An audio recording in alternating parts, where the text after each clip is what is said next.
Buenas tardes a todos, a todas. Bienvenidos, bienvenidas al segundo webinar de la plataforma de oncología de este año sobre el virus del papiloma humano, que cuenta con el soporte de MSD. Durante la próxima hora vamos a tratar el tema de las vacunas terapéuticas para tumores VPH relacionados. Y para este webinar contamos con dos ponentes, el doctor Marc Oliva y la doctora Neus Basté. El doctor Marc Oliva es oncólogo médico de la Unidad de Cabeza y Cuello del Instituto Catalán de Oncología, IDIVEI, y también trabaja en el programa de estudios de fase 1. Y después la doctora Neus Basté es oncóloga médica de la Unidad de Cabeza y Cuello y Tiroides del Hospital Clínico IDIVAPS. Durante la siguiente hora vamos a tratar sobre las vacunas terapéuticas, el desarrollo clínico, también nos contarán sobre dos casos clínicos. Esto durante unos 40 minutos, 45, y después los últimos 15 minutos abriremos la sesión para preguntas. Para las preguntas las podéis hacer en una pestaña que tenéis de preguntas y respuestas o questions and answers, y aquí iremos evaluando las preguntas y daremos respuesta durante este tiempo a las que podamos. Y sin más dilación paso la palabra al doctor Oliva y a la doctora Basté. Hola, buenas tardes a todos los que os habéis unido y muchas gracias a los organizadores y también gracias al soporte de MSD para la organización de estos webinars.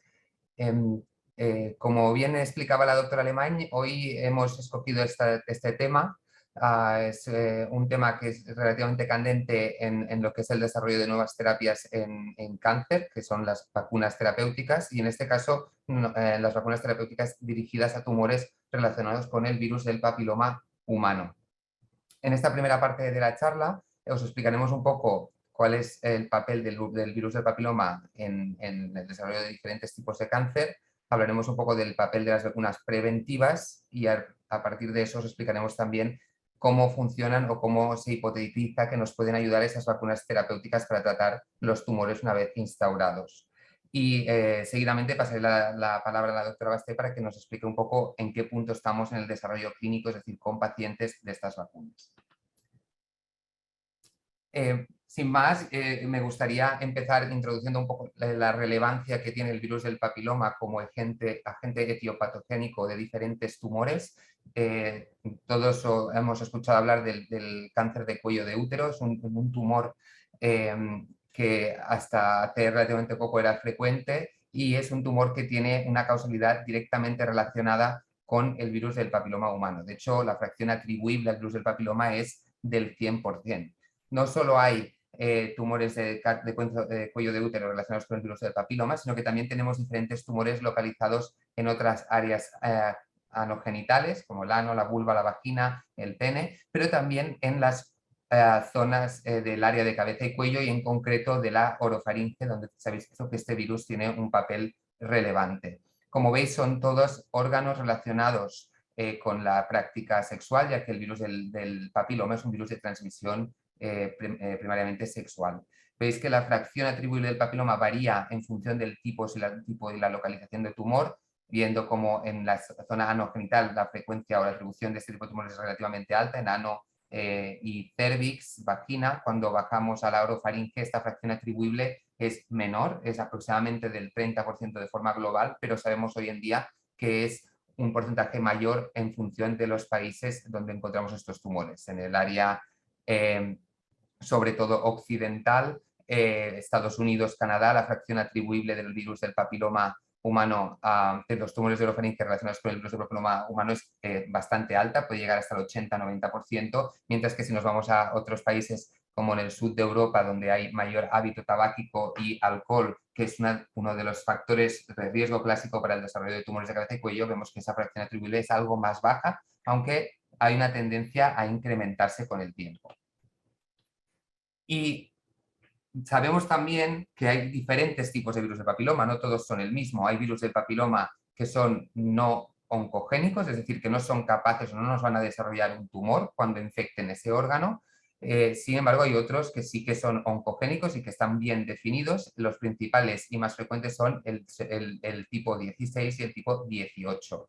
Fijaros que el tipo 16 y el tipo 18 son la causa de la mayoría de tumores HPV relacionados, hasta el 70-80% dependiendo del órgano que afecte. Y luego hay otros tipos, como son el 31, el 33, el 45, que también se han visto que están implicados en el desarrollo de este tipo de tumores, pero en una fracción menor. De hecho, pasamos pues, de un 70 a un 89%, pues aproximadamente un 20% de los casos se puede atribuir a estos serotipos.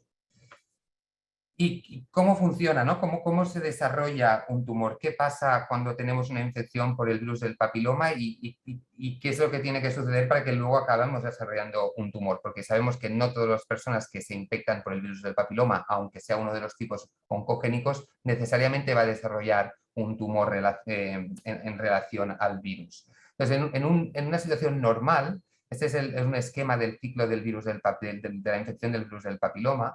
Como se dice, en un contexto normal, las partículas del virus transmitidas pues por una práctica sexual infectarían las células del epitelio del órgano, en este caso podría ser el cérvix, la mucosa del cérvix, o podría ser la mucosa de la orofaringe, infecta estas células y se replica dentro de estas células y poco a poco hasta que va replicándose una cantidad y esas células acaban liberando esas partículas del virus, que lo que van a hacer es propagar esa infección en esa zona.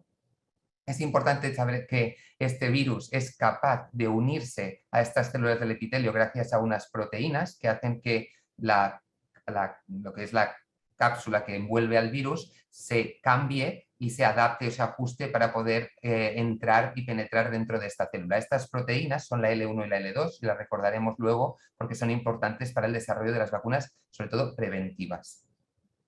Una cosa a tener en cuenta que es importante es que el virus del papiloma, la infección del virus del papiloma queda local en lo que es la mucosa donde infecta. No es un virus que dé luego lugar a una viremia, no es un virus que dé lugar a mucha inflamación local. De hecho, pasa en la mayor parte de veces es un virus, una infección que pasa desapercibida, que no la notamos, pero sí que nos puede causar diferentes alteraciones en el microambiente del órgano donde estamos y sobre todo alteraciones en el sistema inmunitario, el sistema de defensa que está ahí para protegernos de este tipo de infecciones y que puede facilitar en un segundo momento que este virus se quede ahí y no se limpie. Porque realmente, ¿qué es lo que pasa cuando se nos infecta el virus? Pues realmente lo que pasa es que en condiciones normales hay unas células de defensa que están vigilando cerca de la zona en los diferentes órganos, en este caso son las células presentadoras de antígeno, que reconocen que algo está pasando con aquella célula que está infectada. Esta célula viajará hasta los ganglios regionales de aquel órgano, por ejemplo, si es el área del orofaringe, pues viajaría a los ganglios del cuello, o si es en la zona cervical, pues a los ganglios inguinales o pélvicos. ¿Por qué los ganglios? Porque ahí es donde se generan realmente la respuesta inmune adaptativa cuando tenemos una infección. Esa célula, como digo, viaja hasta ese ganglio, presenta un antígeno, una proteína relacionada con el virus, que es lo que va a facilitar que esa célula del ganglio, que le vamos a llamar el linfocito, reconozca ese antígeno como algo que no es propio de nuestro cuerpo y se active, cambie, se expanda, se reproduzca y envíe nuevamente esas células, esos linfocitos al lugar donde se está produciendo la infección para que reconozca esas células infectadas y las elimine. Esto, por una parte, es lo que llamamos una respuesta citotóxica directa, ¿no? Mediada por los linfocitos conocidos como CD8, pero también se puede dar lugar a una diferenciación a célula de linfocito tipo B, que es aquella célula que no es directamente destructora de células, sino que produce una serie de anticuerpos que lo que harán es neutralizar las partículas del virus fuera de lo que es la célula. Entonces, en condiciones normales, como decíamos, este virus infectaría la mucosa, las células de defensa reconocerían esta infección y iniciarían una cascada de respuesta inmunitaria que acabaría con esa infección siendo eliminada si todo, como digo, funciona correctamente.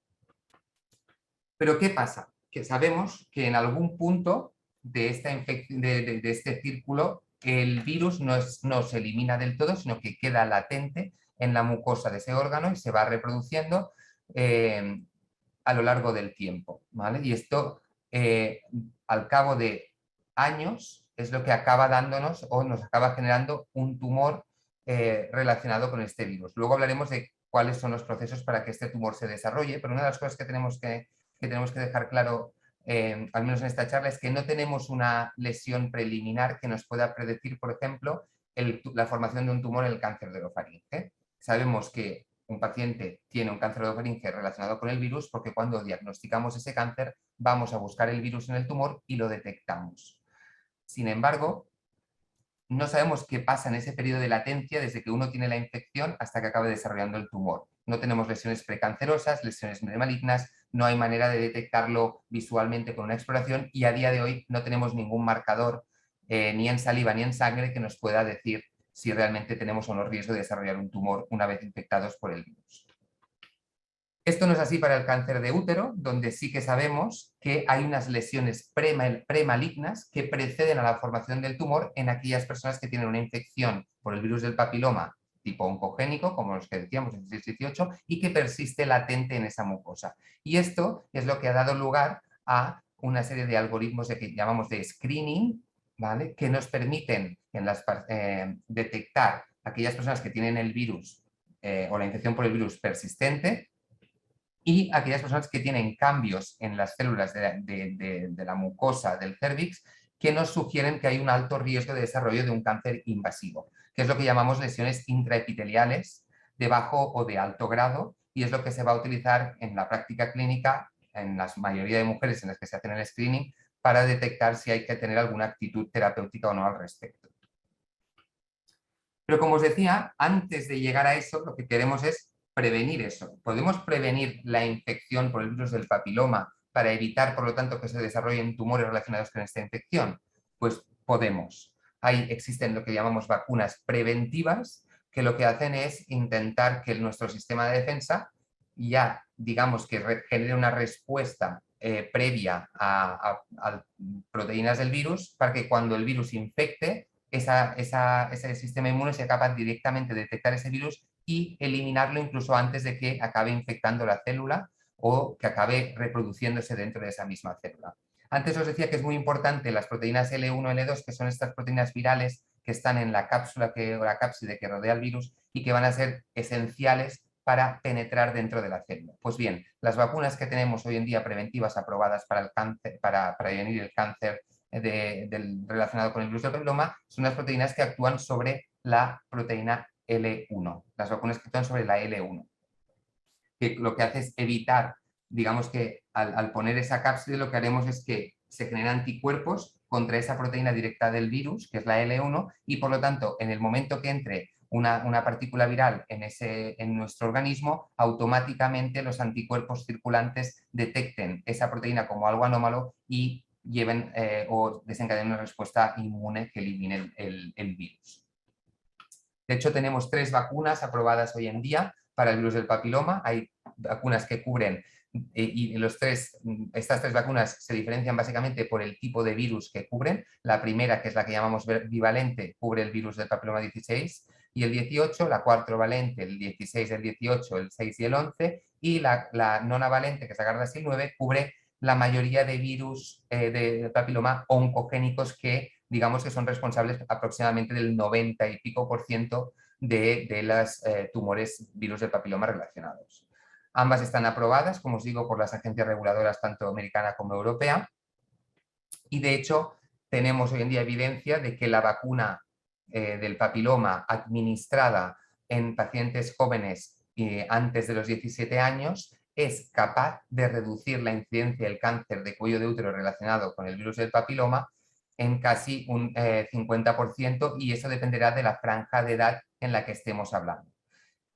Esto es lo que veis, la incidencia acumulada de cáncer de cervix cada 100.000 personas en pacientes no vacunadas, la franja naranja, en pacientes vacunadas más allá de los 17 años hasta los 30, la franja azul, y la verde en pacientes menores de 17 años. Y os preguntaréis, ¿por qué es importante la edad o por qué vemos este efecto diferencial? Pues entre otras cosas porque lo más importante de la vacunación del papiloma, del virus papiloma, es hacerlo antes de que uno se haya expuesto a la infección por el papiloma.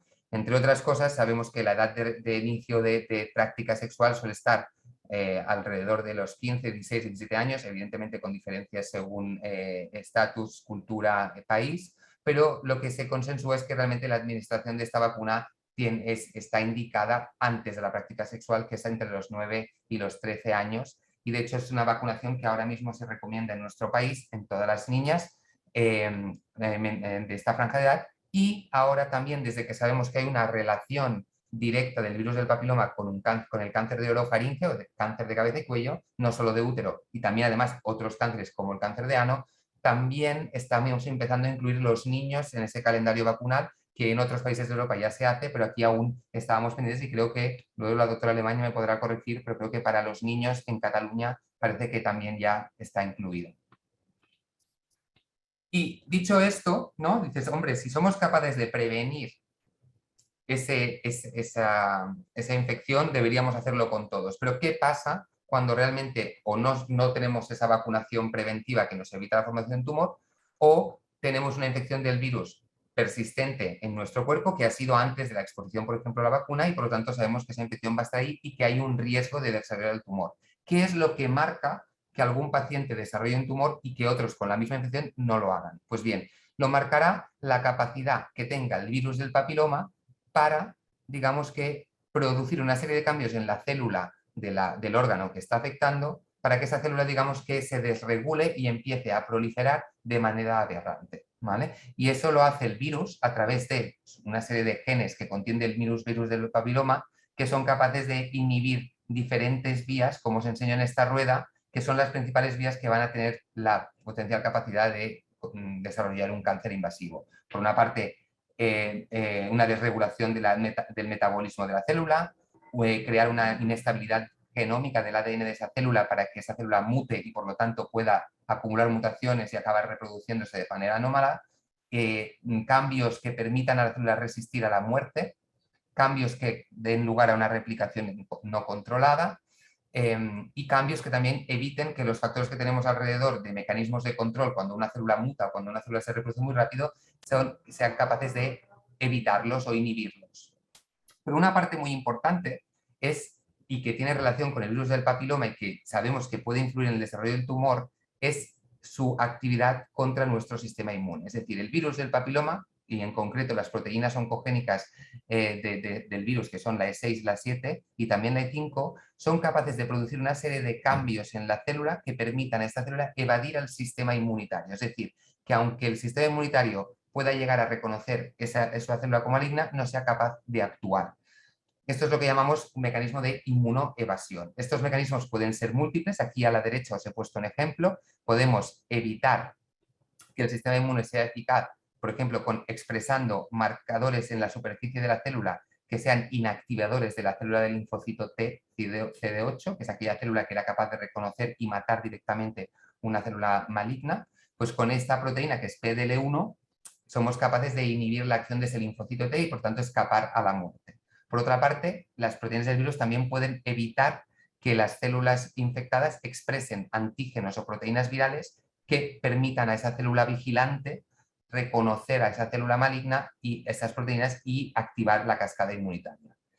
Y luego, pues otra serie de cambios, como por ejemplo también evitar la generación de citoquinas o sustancias proinflamatorias que nos van a también otra vez desencadenar esa respuesta inmunitaria.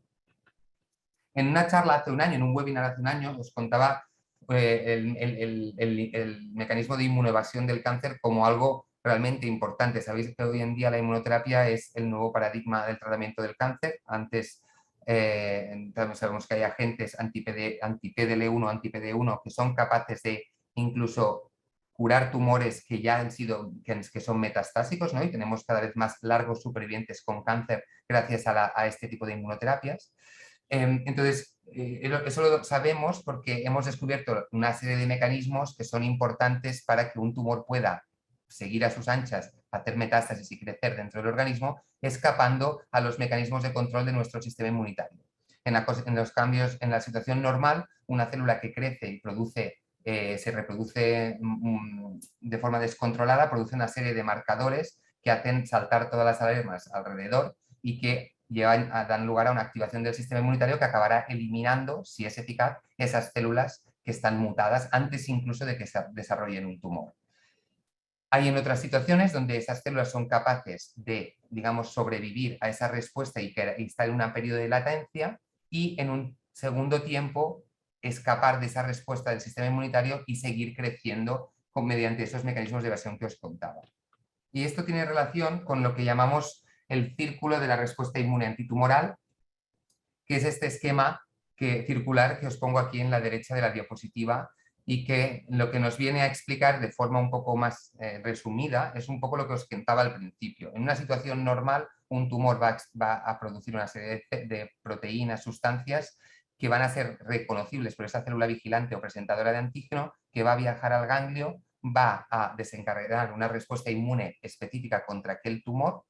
Estas células inmunes específicas de tumor van a atravesar del ganglio a la sangre, van a viajar hasta el tumor y una vez llegado al tumor van a eliminar esas células. Pero en todos estos pasos hay mecanismos que pueden fallar y por lo tanto cualquiera de estos 7 pasos digamos que si falla va a impedir que ese tumor pueda ser eliminado por el sistema inmunitario. ¿Dónde van a actuar mayormente las vacunas? Las vacunas van a actuar en este punto, en el punto de la presentación de antígenos, en el punto de la célula vigilante. ¿Por qué? Porque, como os decía, la relevancia de la vacuna es introducir una sustancia relacionada con el virus dentro del cuerpo que haga que nuestro sistema inmune reconozca aquellas proteínas y genere esa respuesta incluso antes de que se dé una infección o antes de que se produzca el tumor. Eso es el sentido de la vacuna preventiva. Pero es que en los tumores que se acaban desarrollando sabemos que suceden en parte porque este proceso ha fallado. Y lo que queremos con las vacunas, aquí ya no preventivas, sino terapéuticas, es decir, vacunas que lo que queremos es eliminar el tumor una vez ya formado, lo que van a hacer estas vacunas es producir esa misma respuesta, pero una vez el tumor ya está hecho y pensamos que esa vacuna va a ser capaz de activar nuestro sistema de defensa para que elimine el tumor, ¿vale? Este tipo de vacunas no solo están relacionadas con el virus, hay tumores que no están relacionados con virus y que también se producen, por ejemplo, el cáncer de pulmón. En el cáncer de pulmón, cada tipo de cáncer, cuando la célula prolifera, acaba produciendo una serie de proteínas aberrantes que pueden actuar a modo de antígeno como si fuera una infección, ¿vale? En general, también hay una línea de desarrollo que busca coger estas proteínas o alteraciones que da a lugar una célula tumoral para generar vacunas que puedan ser cáncer específicas. Es decir, que podamos generar una vacuna, por ejemplo, dirigida contra un antígeno que presenta una célula de cáncer de pulmón, para así, por una parte, tratar ese cáncer de pulmón y en un futuro potencialmente prevenir ese cáncer de pulmón. El problema de estas proteínas, o de los que llamamos tumor associated antigens, que serían antígenos asociados a tumor, es que son muy variables, ¿vale? Es decir, que cada tumor puede tener diferentes, puede ser que no lo expresen y por otra parte hay una tolerancia alta de nuestro sistema inmunitario, porque en el fondo esas células no dejan de ser propias. A diferencia de un virus o una bacteria, una infección no es propia del cuerpo, por lo tanto es más fácil de reconocer, mientras que una célula que crece y prolifera dentro de nuestro cuerpo, pero que sigue siendo nuestra, es más difícil que el sistema inmune la reconozca y la ataque. Por eso este tipo de vacunas pueden ser algo más complicadas de desarrollar y algo menos efectivas. Idealmente, aquellos antígenos propios de los virus, que son los antígenos oncogénicos, oncovirales, son mucho más ideales porque, como os decíamos, el cuerpo está diseñado para atacar infecciones, especialmente virus. Y por lo tanto aquí la tolerancia del sistema inmune es prácticamente nula. Por lo tanto, pensamos además que con reconocer el virus no es necesario reconocer el tumor de cada paciente, sino que con solo el virus que comparten todos los pacientes podemos actuar. Y aquí, por lo tanto, radica la importancia de la prevalencia, como dice aquí, de múltiples pacientes. Cada paciente tendrá el mismo virus y por lo tanto esa vacuna debería funcionar siempre que ese sea el mecanismo por el cual el tumor sea capaz de crecer. Y hay diferentes tipos de mecanismos o de vacunas terapéuticas que podemos utilizar para tratar el cáncer.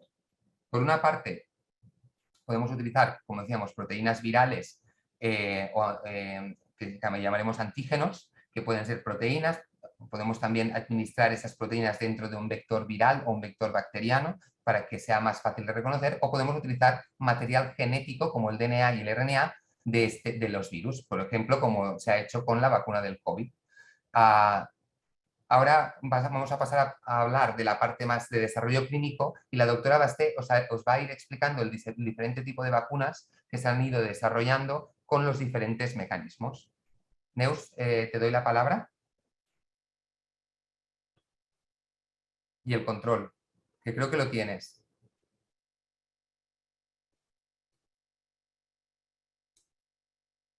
No te oímos, Neus. Perfecto. Es que cuando solicitas el control, si no te has desilenciado, perdona, vuelvo a solicitarlo. Listo.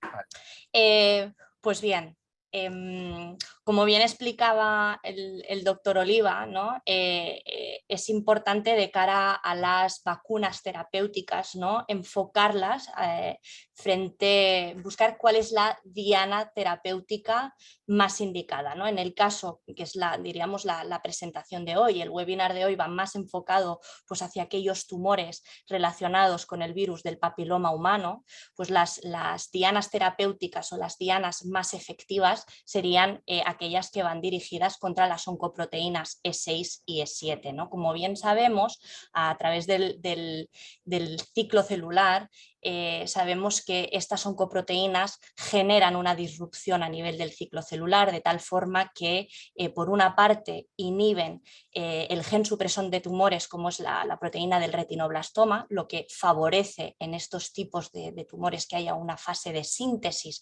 celular continua, así como una alteración de los mecanismos que nos permiten inducir la muerte celular como es la apoptosis, de tal forma que en estos tumores pues hay una expresión constitutiva de estos genes tanto a nivel de las lesiones premalignas como de las malignas y entrando en una fase de proliferación continua.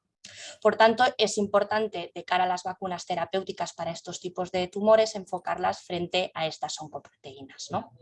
Tanto la E6 como la E7. Entonces, mediante diferentes tipos de vectores, pueden ser vectores vivos, pueden ser en forma de péptidos, de proteínas, de ácidos nucleicos, en forma de DNA o de RNA. Dichos vectores serán reconocidos, como bien nos explicaba el doctor Oliva, por las células presentadoras de antígenos que mediante la activación a nivel de los ganglios linfáticos pues presentarán estos antígenos virales a las células, a los linfocitos T, tanto a los linfocitos T citotóxicos o CD8 como los CD4. Los CD4 expresarán unos diferentes factores proinflamatorios como son las interleuquinas 2, interferón gamma, que favorecerán pues, la activación del linfocito T citotóxico que cuando viaje hacia el lecho tumoral pues, permitirá la liberación de enzimas capaces de degradar las células tumorales. De aquí que nos vamos a ir centrando uno por uno de los diferentes tipos de vacunas terapéuticas en base pues, a los diferentes mecanismos empleados, ¿no? Existen los vectores vivos, bien sean vectores bacterianos o virales, que la facilidad que tienen es que se inoculan y utilizan la replicación y el mecanismo de replicación de la célula del huésped, ¿no? De tal forma que es mucho más fácil poder producir los antígenos y liberarlos, ¿no? Todo esto va a mediar que la presentación de los antígenos se haga mediante el complejo de histocompatibilidad, tanto del tipo 1 como del tipo 2, que favorecerá pues, la activación de toda la inmunidad celular, activando los linfocitos T, CD8 y CD4, ¿no? Por tanto, eso lo que genera es una mayor inmunogenicidad de las vacunas y por tanto una mayor respuesta antitumoral. Dentro de los vectores bacterianos principalmente se emplea tanto la Listeria monocytogenes como los lactobacillus y las salmonelas, pero sí que es cierto que uno de los que ha sido más ampliamente evaluado es la Listeria monocytogenes porque además tiene la capacidad de infectar a los macrófagos sin que estos sufran un proceso de fagocitosis, ¿no? Y de degradación. Y esto pues lo que permitirá es que se utilice la maquinaria de presentar el antígeno viral mediante el complejo de histocompatibilidad de forma directa tanto el tipo 1 como el tipo 2. Existen de diferentes tipos, como podéis ver aquí en la parte más inferior, y se han evaluado en diferentes ensayos preclínicos y clínicos, fases 1 y fases 2, principalmente en cáncer de cérvix. Si comentamos, ¿no? Aquellas vacunas terapéuticas enfocadas con los vectores virales, pues como virus se han empleado adenovirus, alfavirus, los Foxpox-virus y Vaccinia virus, que principalmente como particularidad pues tienen una mayor especificidad antigénica de este tipo de vacunas. Y también han sido pues, evaluados diferentes tipos de Vaccinia virus modificados recombinantes que expresan pues, las oncoproteínas E6, E7 en diferentes tipos de tumores, principalmente cáncer de cérvix o lesiones premalignas intraepiteliales cervicales, observando pues, beneficios con tasas de respuesta de que casi alcanzan el 30% en el cáncer de cérvix y con datos también positivos en cáncer anogenital. Aquí podemos ver en esta tabla, realmente de tablas hay muchas, he intentado sintetizar porque a día de hoy hay un auge importante en el desarrollo clínico de estos tipos de vacunas, pero bueno, principalmente pues como podemos ver aquellos vectores bacterianos en el que se usa la listeria monocitógenes, pues podemos ver que hay diferentes estudios clínicos, fases 1, fases 2 en diferentes tipos de tumores enfocados para el cáncer anal, cáncer cervical y el cáncer de cabeza y cuello relacionado con el virus del papiloma humano. Claro, cuando miramos esto, pues cuáles son las ventajas y cuáles son los inconvenientes, porque siempre hay pros y contras, ¿no? En cuanto a las ventajas, sabemos que las vacunas terapéuticas con vectores bacterianos, ¿no? y virales son mucho más inmunogénicas porque tienen una capacidad de dar respuesta tanto de la inmunidad innata como de la inmunidad adaptativa. En ambos casos, pero sí que es cierto que principalmente en aquellos pacientes inmunocomprometidos, la capacidad patogénica del agente bacteriano o viral pues puede dañar al paciente, al huésped, ¿no? Y a veces sí que es cierto que la potencia que pueda tener el vector para generar una respuesta inmune puede ser mayor que la propia inmunogenicidad que esperaríamos, ¿no? de la expresión para proteger o para contraatacar frente a las oncoproteínas E6 y E7 del virus del papiloma humano. Es decir, que a veces puede tener mucha más potencia inmunogénica frente al vector que no frente pues, al antígeno tumoral que sería la diana que esperamos, ¿no?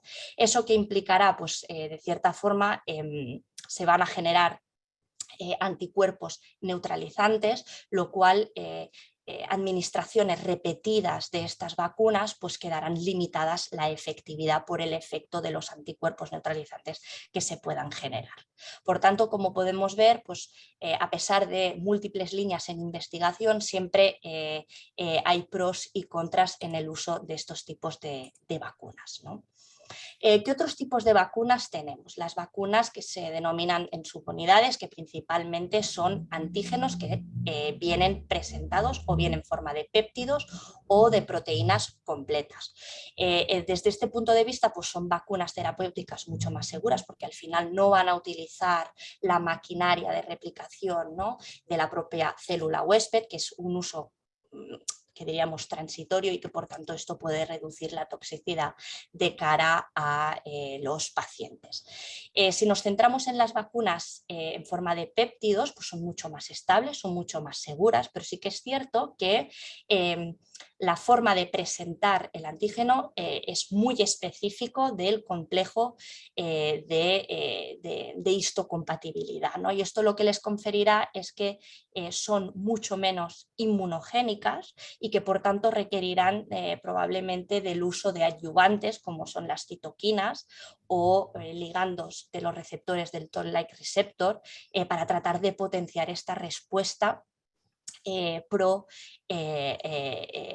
una respuesta que favorezca la activación de los linfocitos T CD8, ¿no? Entonces, para tratar de un poco limitar este efecto tan específico a la hora de presentar mediante el HLA específico de cada paciente, sí que es cierto pues, que se han establecido conjunto de péptidos largos en los cuales hay secuencias de los aminoácidos que se repiten, de tal forma que esto incluye un complejo de aminoácidos mucho más alargado, reduce esta problemática de especificidad del complejo de histocompatibilidad y por tanto de poder potenciar la respuesta de los linfocitos T. En cuanto a las vacunas o las proteínas, como son mucho más largas, pues esta restricción de la presentación del complejo de histocompatibilidad no existe. Por tanto, es capaz de inducir respuestas, principalmente más respuestas humorales que no respuestas citotóxicas, ¿no? Debido pues, a la presentación del complejo de histocompatibilidad de tipo 2, ¿no? Esto lo que confiere es que estos pacientes van a tener estas vacunas van a tener una menor inmunogenicidad, y existen pues, nuevas estrategias, ¿no? Fusiones de proteínas que vayan dirigidamente a antagonizar y a ser presentadas por las células dendríticas, que junto al uso de adyuvantes pues, podría potenciar la respuesta y la activación de los linfocitos T citotóxicos. Aquí podríamos ver, por ejemplo, pues ejemplos, ¿no? de los estudios que están a día de hoy pues, en marcha respecto a estos tipos de vacunas peptídicas y proteicas. Me centraré un poco en la vacuna la vacuna ISA-101, que es un complejo de péptidos largos, en los cuales se ha evaluado principalmente en los carcinomas escamosos de orofaringe relacionados con el virus del papiloma humano, pero también en cáncer de cérvix, evaluando, pues como veremos, tanto en combinación con quimioterapia como en combinación con inhibidores anti-PD1. Entonces, ISA-101B es un conjunto de péptidos largos sintéticos que, como podemos ver, pues, se sobreponen las secuencias de aminoácidos que codifican para las oncoproteínas E6 y E7, ¿no? De experiencias previas, lo que sabemos es que dicha vacuna fue evaluada en pacientes con lesiones premalignas, de lesiones vaginales y vulvares, y presentaron pues, desaparición de dichas lesiones, ¿no? Un clearance de las lesiones premalignas.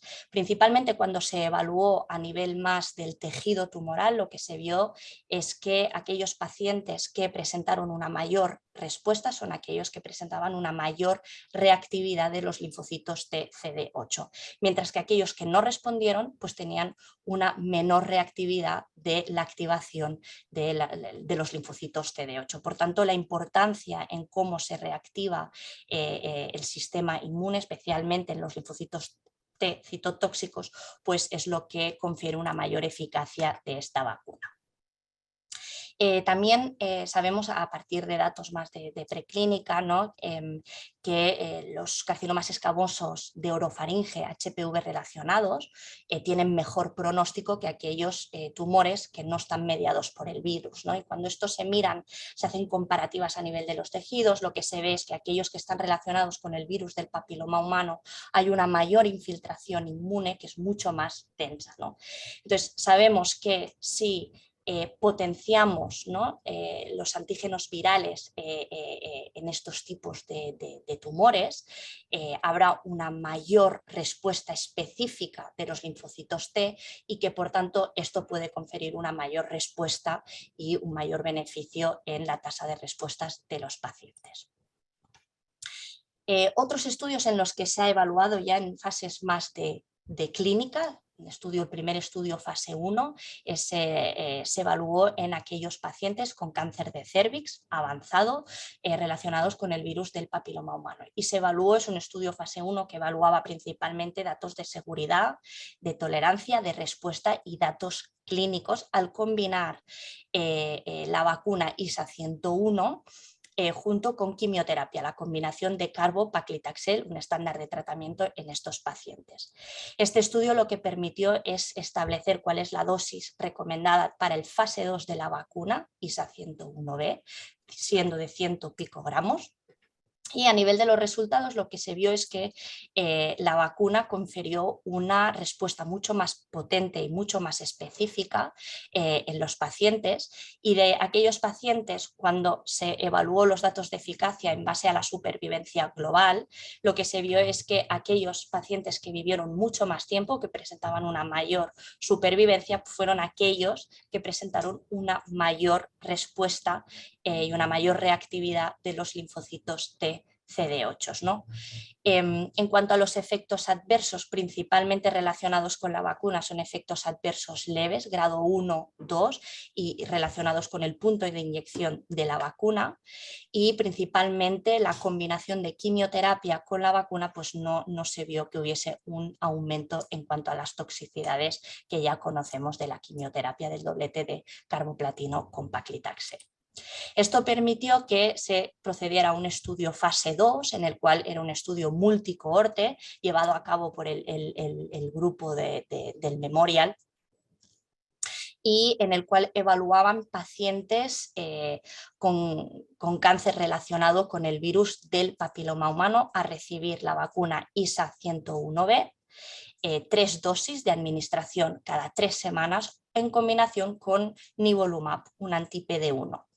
Lo que se ve es que de los 24 pacientes que fueron incluidos en el estudio, la mayoría de ellos, 22 de ellos, eran pacientes afectos de cáncer de orofaringe, un caso de cáncer anal y un caso de cáncer de cérvix. Y lo que se ve es que principalmente las respuestas de los 24 pacientes proceden de los 22 pacientes afectos de cáncer de orofaringe, con una tasa de respuestas del 36% y con una duración de las respuestas, como podemos ver en aquellos pacientes que responden a largo plazo, ¿no? Con una duración de respuestas mediana de 10,3 meses. La tolerancia fue muy buena, con efectos secundarios a destacar grado 3 y grado 4 en forma de transaminasas, elevación de las transaminasas y de las lipasas en el contexto de la combinación de la vacuna con el anti-PD1, pero sí que realmente efectos adversos muy bien tolerados y sin que hubiese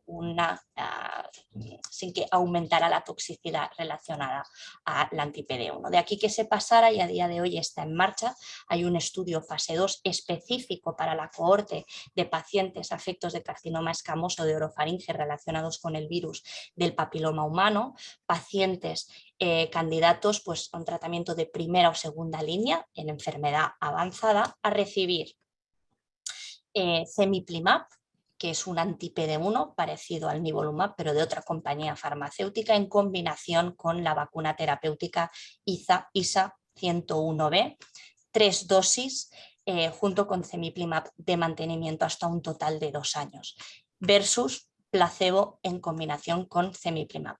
El objetivo principal del estudio es la tasa de respuestas y a día de hoy el estudio está aún en marcha y pendiente de finalizar el reclutamiento. Aparte de este estudio, existe un estudio fase 2 para aquellos pacientes que hayan progresado a tratamientos con immune checkpoints, anti-PD1, anti-PDL1, a recibir un tratamiento de cemiplimab en combinación con la vacuna terapéutica ISA 101B. Son 3 dosis de vacuna, junto con la administración concomitante de cemiplimab, y recordar que al cabo de 6 meses se administra una inyección booster para acabar de potenciar esta reactividad que comentábamos y potenciar la inmunidad y activar los linfocitos CD8. Si pasamos al siguiente bloque, en base a las vacunas a base de DNA, hay que mencionar que las vacunas de DNA son seguras y que son más fáciles de poder producir. Y la forma, estos tipos de vacunas lo que van a mediar es la presentación del antígeno mediante el complejo de histocompatibilidad de tipo 1. Por tanto, esto favorece que no se generen anticuerpos neutralizantes, como habíamos visto con los vectores bacterianos y virales, y por tanto permite que estos tipos de vacunas permitan repetición de las vacunas para generar un efecto booster, como hemos comentado previamente con las vacunas peptídicas, ¿no?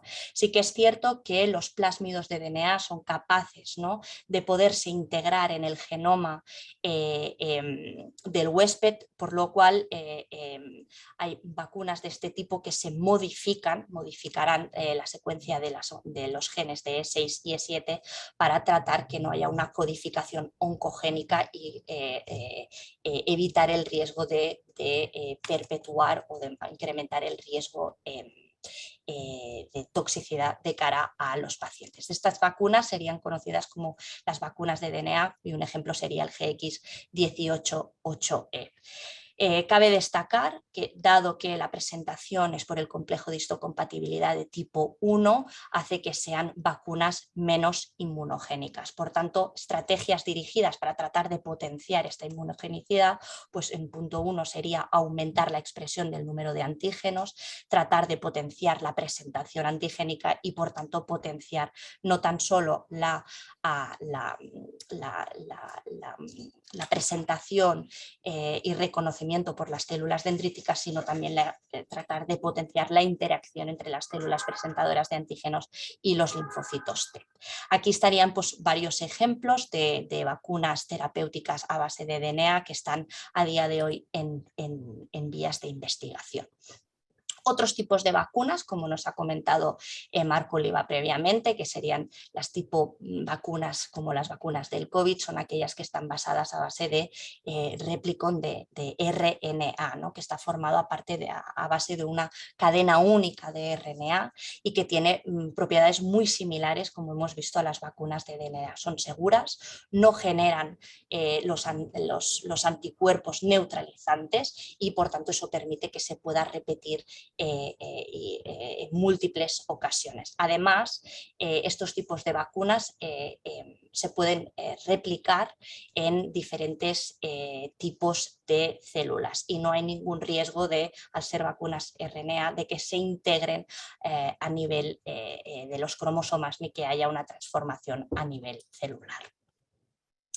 Y por último, pues me gustaría comentar las vacunas basadas a nivel celular, que esto lo que implica es que las células, bien sean células dendríticas o las células, los linfocitos T, deben extraerse y deben aislarse a nivel ex vivo para poder ser manipulados, potenciar bien sea la presentación antigénica, bien sea potenciar la activación de los linfocitos T para que luego poderlos reinocular de nuevo en el paciente para que puedan actuar, ¿no? Dentro de las vacunas basadas en células dendríticas, las ventajas que tienes que son muy inmunogénicas, que la propia célula dendrítica te puede servir como adyuvante y potenciador, pero en contraposición hay que decir pues que la verdad es que hay poco consenso, ¿no?, en cuáles son los métodos más óptimos para la preparación de células dendríticas. Sí que es cierto que como punto positivo es capaz de inducir no tan solo la respuesta humoral, sino también la respuesta celular por la capacidad que tiene. En base a las vacunas basadas en la transferencia, ¿no?, de células adoptivas, pues bueno, aquí lo importante es principalmente generar antígenos que sean muy específicos de los linfocitos T a nivel ex vivo para que luego los podamos inocular a nivel in vivo y potenciar la inmunogenicidad y potenciar así la respuesta del linfocito T, ¿no? Como ventajas, pues bueno, en aquellos casos en que se pueda manipular externamente, se puede manipular el huésped previamente, es decir, en aquellos casos donde hay una mayor efecto inmunosupresor, bien sea debido por los linfocitos T reguladores, se puede manipular al paciente o al huésped con tratamientos previos antes de inocular los linfocitos T manipulados o modificados para potenciar la respuesta del linfocito. ¿Qué otros ejemplos tenemos o estudios que están en líneas de investigación? Aquí me quedaría muy corta, la verdad, porque ya hay muchos otros que están en marcha, pero se están explorando no tan solo en cáncer de cérvix, cáncer a nivel anal, a nivel peneano y a nivel de orofaringe. Entonces es importante que para tratar de potenciar este booster, como nos ha explicado antes Marc Oliva, la capacidad que tiene nuestro sistema inmune de evadirse de cualquier tipo de control es importante y sabemos que las vacunas terapéuticas por sí solas no serán suficientes, sino que principalmente habrá que combinarlas con otros tipos de tratamientos, ¿no? ¿Qué otros tipos de tratamientos se han evaluado? Pues combinaciones con inmunomoduladores que nos ayuden un poco a influir a nivel del microambiente tumoral para tratar de potenciar la efectividad de las vacunas, ¿no? Y por tanto modular todas aquellas células que nos den un microambiente más inmunosupresor, como son las células supresoras que derivan de la línea mieloide, como son los macrófagos asociados al tumor o como son los linfocitos T reguladores, ¿no? Un ejemplo de ello sería para tratar de potenciar el microambiente a nivel tumoral, sería pues, un complejo, un cóctel de citoquinas, de interleuquina 2, de interleuquina beta, interferón gamma, interferón alfa, como sería el IRX2, con la finalidad de potenciar el sistema inmunitario y por tanto potenciar la respuesta antitumoral, ¿no? Hay algún estudio ya presentado con este cóctel de citoquinas que se evaluó en pacientes afectos de carcinoma de cabeza y cuello, estadios 2, 4A, que serían estadios resecables. Se les planteó 2 ciclos neoadyuvantes, es decir, 2 ciclos previos a la cirugía de inoculación del cóctel de citoquinas IRX2, ¿no? Y lo que podemos ver es que en los pacientes que recibieron el tratamiento, pues bueno, la mayoría de ellos presentaron una estabilidad de la enfermedad en un 83%, pero no hubo ningún atraso ni imposibilidad de la cirugía ulterior, ¿no? 27 pacientes fueron incluidos en el estudio.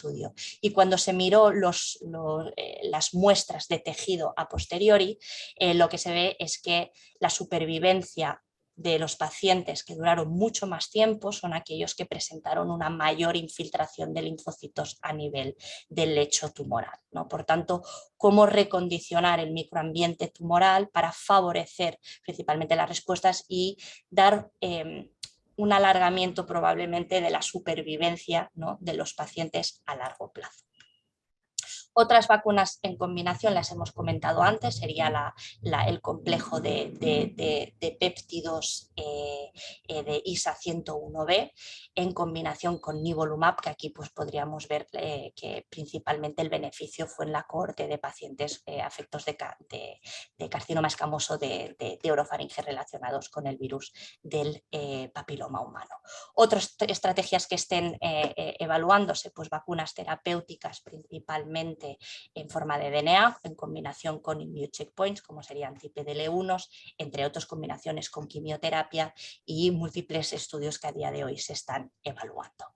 Daré pie a Marc para que pueda presentar su caso clínico. Haremos 2 casos clínicos muy breves en referencia. Disculpad que interfiera, pero si pueden ser muy breves porque ya son y 53 para tener aún tiempo para las preguntas. Gracias.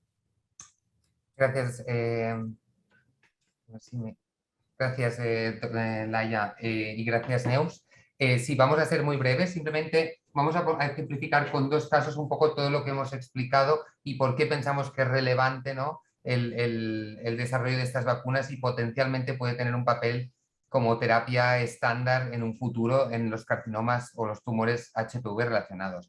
Cabe mencionar que tanto nosotros aquí como en el ICO como en el Hospital Clínic tenemos abiertos estudios en fase 2 con vacunas, ¿vale? Vacunas dirigidas a tumores VPH relacionadas, y los casos que vamos a presentar aquí son casos de ejemplo, ¿no?, del beneficio potencial que puedan obtener.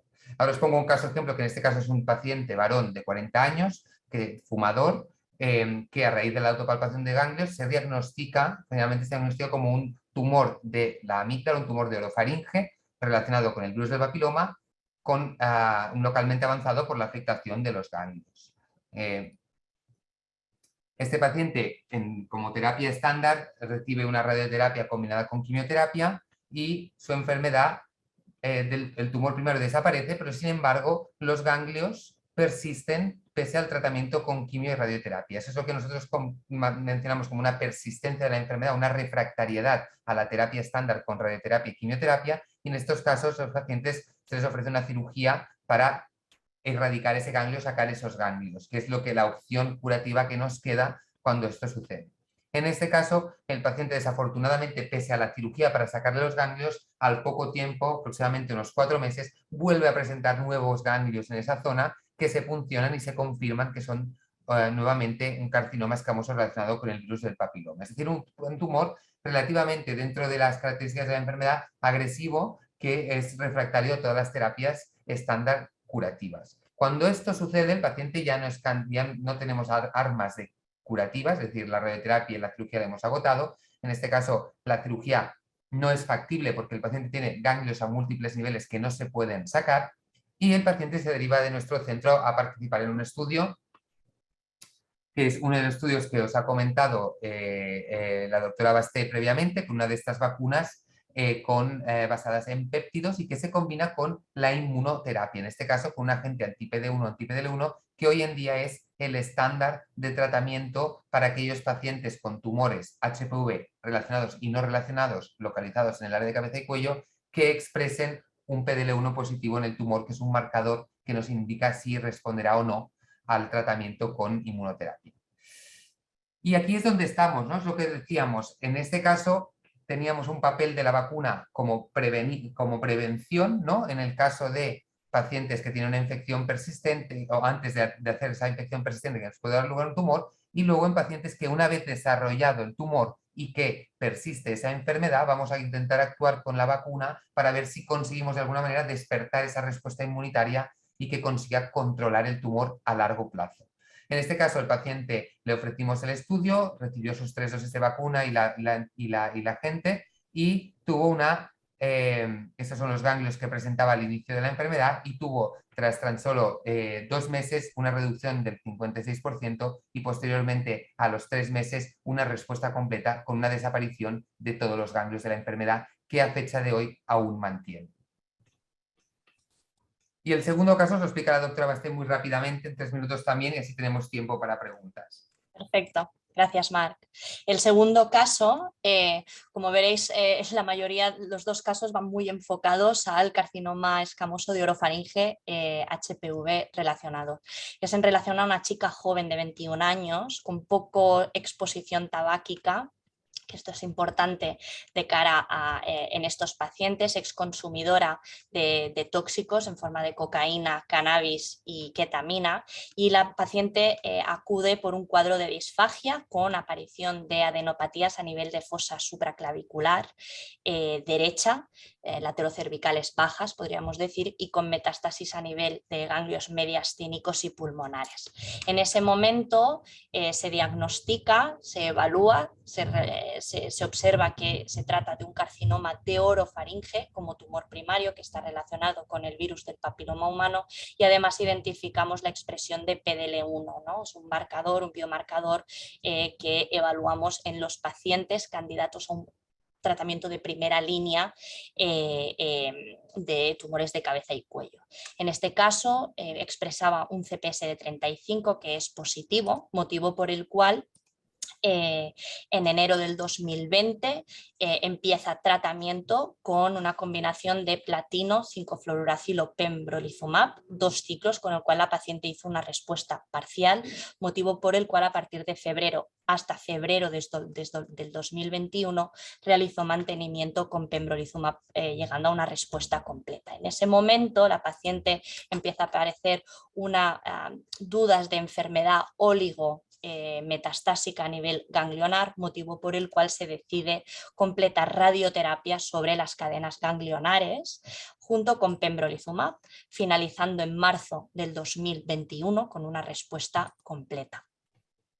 En julio del 2021, tan solo 4 meses después, la paciente presenta una recidiva en el mismo lecho donde se irradió, con progresión a nivel esofágica, motivo por el cual se restableció de nuevo el mismo tratamiento empleado al principio a base de platinos, 5-fluoruracilo y pembrolizumab, visto que el tiempo libre de platinos era más allá de 6 meses, ¿no? Pudiendo reutilizar el mismo tratamiento. Realiza tratamiento de julio del 2021 hasta enero del 2022, presentando una respuesta completa. De julio a noviembre realizó en combinación con quimioterapia, y de noviembre del 2021 mantenimiento con pembrolizumab. En ese momento, en enero del 2022, consulta por una progresión no tan solo a nivel laterocervical, sino también a nivel mediastínico, como podemos ver, ¿no? De aquí que se derivara para plantear el estudio que hemos comentado antes, muy parecido al que ha explicado el doctor Oliva, pero que incluye a aquellos pacientes que ya han recibido previamente un tratamiento con anti-PD1 o anti-PDL1, ¿no? Y viene a ser la combinación de la vacuna ISA 101B, que es el complejo de péptidos largos que codifican para la oncoproteína E6 y E7 en combinación con cemiplimab, otro anti-PD1.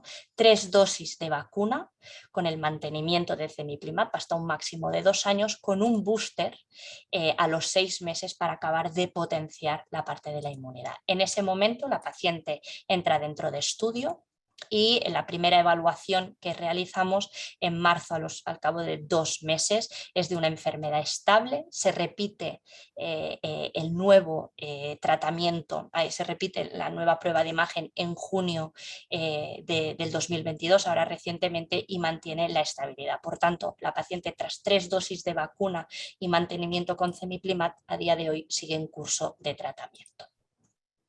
Así que estaríamos encantados, aunque tengamos un margen de tiempo muy limitado, pero nos encantaría que nos pudierais hacer cualquier tipo de pregunta o de sugerencia que considerarais. Muchas gracias. Muchas gracias, Marc y Neus. Abrimos en la parte de preguntas. Son las 7 ya. Disculpad que nos hemos retrasado, pero daremos un margen de 5 o 10 minutos para poder resolver preguntas. Veo que hay una pregunta en relación a los casos, entiendo, ¿no? Que comentan que es curioso con 21 años. No sé si queréis comentar sobre el tema de la edad. Sí, bueno, es una paciente, yo creo que la conocemos tanto el doctor Oliva como yo, exacto. Se trata de una paciente joven de 21 años que a pesar de haber sido vacunada en la infancia, probablemente se infectó del virus previamente a la vacunación, ¿no? Y lo que sorprende sí es por la edad que tiene, un diagnóstico tan reciente, pero probablemente estamos hablando, ¿no? Como hemos visto antes, las vacunas preventivas probablemente para ella le llegó mucho más tarde que antes de su primer contacto sexual, ¿no? Condicionando pues, bueno, esa perpetuidad de la infección y por tanto dando ese salto oncogénico y generando pues, el tumor, su carcinoma de orofaringe. María también pregunta si en orofaringe es más agresivo el virus del papiloma humano. Bueno, yo creo, simplemente aclarar un poco lo que comentaba la doctora Basté, yo creo que es importante tener en cuenta que aunque las vacunas preventivas puedan funcionar, no funcionan siempre en todos y también hay muchas variables a tener en cuenta, es decir, que uno puede tener una vacuna que se aplica durante un tiempo y después deje de serlo porque el virus o el tumor encuentre mecanismos para escapar a ese tratamiento. Es decir, siempre tenemos que pensar que la enfermedad oncológica es una enfermedad dinámica, igual que son las infecciones, y que no siempre, pese a que un tratamiento sirva para muchos, a veces no sirve para el 100% de las personas. Simplemente hacer ese apunte en decir que no significa que la vacuna no hubiera funcionado, realmente tampoco sabemos si la exposición fue previa o no, es difícil de poder esclarecer, por lo tanto podemos decir que puede ser que la vacuna hubiera fallado en este caso. Y respecto a la pregunta del orofaringe, si bien es verdad que los tumores de orofaringe son más complejos porque acostumbran a tener otros factores, por ejemplo el hábito tabáquico, que nos puede influir también en el pronóstico de los pacientes. Sabemos que los tumores relacionados con el tabaco, como son los cánceres de orofaringe relacionados con el tabaco, tienen peor pronóstico, es decir, se curan menos, aparecen con metástasis más que aquellos que tienen tumores de VPH relacionados. Pero aún y así, aquellos tumores relacionados con el virus del papiloma que se asocian a otros factores de riesgo, como puede ser el hábito tabáquico, hace que ese mejor pronóstico que viene asociado al papiloma pueda minvar o pueda ser algo menor. Y de hecho, hoy en día el esfuerzo nos estamos esforzando mucho en intentar identificar dentro del grupo de tumores relacionados con el papiloma de orofaringe cuáles son aquellos que tienen más o menos riesgo o cuáles son aquellos que son más o menos refractarios a la terapia y que eventualmente no se van a curar para poder intensificar ese tratamiento. Hay otra pregunta que comentan sobre las vacunas terapéuticas si solo van dirigidas a las proteínas del genotipo 16 o a otros genotipos. En base a las, claro, una cosa hay que diferenciar entre las que son las preventivas de las terapéuticas, ¿no? Comentan las terapéuticas, en este Sí, caso. las terapéuticas, exacto. Respecto a las terapéuticas, principalmente va mediado frente a las oncoproteínas E6 y E7, ¿no? Que son del virus del papiloma humano, de tipo 16 principalmente. Lo que pasa que sí que es cierto que o sea, en general podríamos decir que es más dirigido a al serotipo 16. Sí, De cara a las que son las preventivas, sí que es cierto, como ha explicado antes el doctor Oliva, pues sí que a medida que han ido apareciendo las nuevas vacunas, se han ido amplificando, ¿no?, a una mayor cobertura de serotipos, ¿no?, siendo ahora las actuales la nonavalente, que cubren hasta 9 serotipos distintos. Es verdad que es algo curioso que algunos de los estudios, por ejemplo, como los que comentábamos ahora, de la vacuna en este caso peptídica, sí que restringen al subtipo 16, pese a que probablemente, como dicen ellos, las proteínas E6 y E7 son comunes. Lo que pasa es que a veces depende de dónde se hayan obtenido esas cadenas o esa codificación de esos péptidos a la hora de generar ese fármaco, pues puede ser que sea más específico del HPV-16 y por eso digamos que restrinjan, cosa que pienso que no tendría por qué no funcionar en otros subtipos de tumores. Perdona, subtipos de virus. De virus. Vale, hay otra respecto a los tipos que ya se daría también por contestada. Y entonces hay otra pregunta que dicen que tras la desaparición de la infección de VPH en cuello uterino, que es donde fue diagnosticado y estudiado, si podría persistir en orofaringe. O sea, si hubiese una coinfección, entiendo. Claro, depende, o sea, las coinfecciones existen, de hecho, ¿no? Porque al final viene en función de la práctica sexual, ¿no? Pues si hay penetración anal, penetración vaginal o hay sexo oral. Entonces, si esas tres prácticas coinciden, puede ser que tengas una infección en la zona de la orofaringe y otra infección en la zona del cuello de útero. Lo que pasa es que, como decíamos antes, mientras que en el cuello de útero tenemos unas herramientas de screening para detectar esas infecciones y cambios en la cavidad oral o en este caso en la orofaringe, no tenemos esa manera de prevenirlo y por lo tanto a día de hoy no es práctica habitual detectar o determinar si una persona tiene el virus, por ejemplo, en saliva o en la zona de la faringe. No hay lesiones que nos puedan indicar que pueda haber algo ahí. Entonces, digamos que tendríamos que escrinear a casi toda la población, porque al final las infecciones de virus de papiloma son bastante, ¿no?, prevalentes en este caso, pero luego la persistencia del virus es menor. Puede ser que lo encuentres en un momento dado y que a lo mejor en 2 meses tu sistema inmune haya hecho un clearance de esa infección y no esté. Entonces, realmente lo que nos interesaría es ver la persistencia en el tiempo y eso es difícil porque requeriría múltiples determinaciones y digamos que es logísticamente poco factible, por no hablar de económicamente. Pero bueno, esto la doctora Alemán seguro que puedes profundizar un poco más en esto, Laia. No, sí, como has contestado. Si quieres no doy más detalles porque veo que están entrando muchas preguntas. Vale, pues nada. Ya hemos pasado otra. Sí, espera. Preguntan una sobre, estoy filtrando porque ahora están entrando muchas, el tipo de efectos secundarios de los escamosos de orofaringe en tratamiento con pembro, más platinos, entiendo, en combinación con lo que estamos hablando, ¿no? Con vacunas terapéuticas. No sé si tenéis información. La De verdad es efectos que secundarios.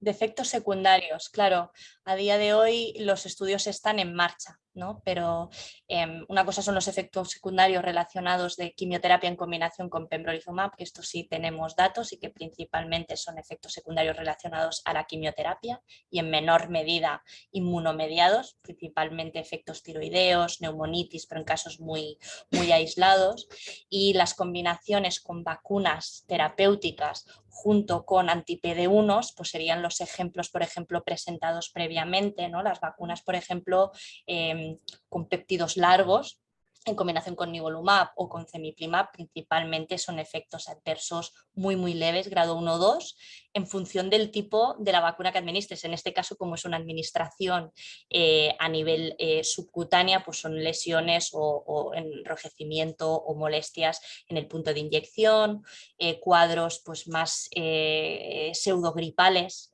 también se presentan en las primeras 24 o 48 horas, pero sí que es cierto que la combinación de inmunoterapia en el sentido de anti-PD1, anti-PDL1, quimioterapia más un tipo de vacuna, sea cual la que sea, lo desconozco aún a día de hoy. Estamos pendientes de muchos resultados, ¿no? Son pacientes que aún se están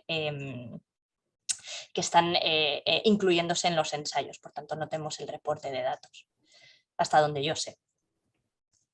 Gracias. Están entrando algunas preguntas de vacuna, como vamos mal de tiempo, preventiva. Como habrá alguna webinar que tratará temas de vacunación preventiva, las dejo aparte y me focalizo en las terapéuticas. Entonces hay una aquí que dice, aunque están en estudio, bueno, que están en estudio las vacunas terapéuticas, pero ¿creéis en cuántas dosis y qué frecuencia se usaría la vacuna terapéutica? ¿En qué dosis y con qué frecuencia? Pues buena pregunta, ¿no? Como hemos visto, en función de los tipos, si son vectores, por ejemplo, bacterianos y virales, ¿no? Donde hay mayor propensión de que se generen anticuerpos neutralizantes, probablemente hacer dosis repetitivas no tendría sentido, ¿no? Por ejemplo, en el caso de las vacunas terapéuticas que van más enfocadas con péptidos o complejo de péptidos o de proteínas que puede favorecer, ¿no?, a que no hayan la producción de anticuerpos neutralizantes, pues en este caso podrían ser más repetitivas, ¿no?, como los ejemplos que hemos puesto antes, ¿no?, que 3 dosis de seguimiento, ¿no?, espaciados en un tiempo pues prudencial. Claro, todo esto los datos nos lo darán los primeros estudios los primeros estudios clínicos, fase 1, para ver un poco cuál es la farmacodinámica y cinética, ¿no?, y para ver un poco cuándo merece la pena volver a repetir la vacuna. Yo creo que en función del tipo de vector que se utilice, si es DNA, si es RNA, creo que el tema de las repeticiones variará muchísimo, y el tema de las dosis lo mismo. Y especialmente si se hace en combinación con otros fármacos, ¿no?, para intentar identificar cuál es la dosis óptima o la recomendada para la combinación. Vale, yo creo que ya acabaremos con una última pregunta porque ya casi son 1:15. Abriendo el espectro a otros virus, preguntan que si hay estudios para Epstein-Barr. Hay estudios con vacunas enfocados para Epstein-Barr, sí. Sí. Existen y están también en líneas de investigación, porque al final no dejan de ser tumores, ¿no?, mediados por un virus como es el virus de Epstein-Barr, y que bueno, hay ciertas similitudes en los cuadros de presentación de la enfermedad. Sí que es cierto que el virus de Epstein-Barr está más localizado y se focaliza en los tumores de nasofaringe o de Cabum, mientras que el virus del papiloma humano pues, puede afectar en diferentes otras áreas, ¿no?, como es la orofaringe, pero también el cáncer de cérvix, anal, peneano, etcétera, ¿no?, como hemos visto. Bueno, de hecho, incluso en cáncer de Epstein-Barr relacionados también podríamos tener el cáncer gástrico, ¿no? También podemos tener, en este caso, linfomas relacionados con Epstein-Barr. Lo que pasa es que el Epstein-Barr también es una enfermedad muy diversa en cada subtipo, ¿no? No tenemos lesiones premalignas tampoco que identificar, como nos sucede en el caso del cérvix o el cáncer de ano, HPV relacionado. Y una de las cosas que sí que está bastante avanzada y que parece que podremos ver resultados pronto es lo que hablaba la doctora Basté de terapias celulares adoptivas o lo que se llama la administración de células T, ¿no?, linfocitos T dirigidos contra Epstein-Barr. Y de eso sí que hay estudios ya en fase bastante avanzada, en combinación incluso con quimioterapia, y cuyos resultados esperaremos en breve para ver si realmente tienen un papel. Pues muchísimas gracias. Ahora ya concluiremos con la webinar, ya son 1:15. Han quedado algunas preguntas, sobre todo sobre vacunaciones profilácticas, que os invito a revisar los próximos webinars porque habrá más oportunidades para preguntas sobre ellas en los próximos meses. Y sin más, agradecer a todos los asistentes, que ya hemos tenido conexiones de más de 200 personas, a los ponentes por la excelente presentación, a todos los profesionales trabajando en la plataforma de oncología y a MSD por el soporte. Muchas gracias a todos. Reitero lo que dice la doctora Alemany y hasta la próxima. Muchas gracias, un placer. Hasta luego.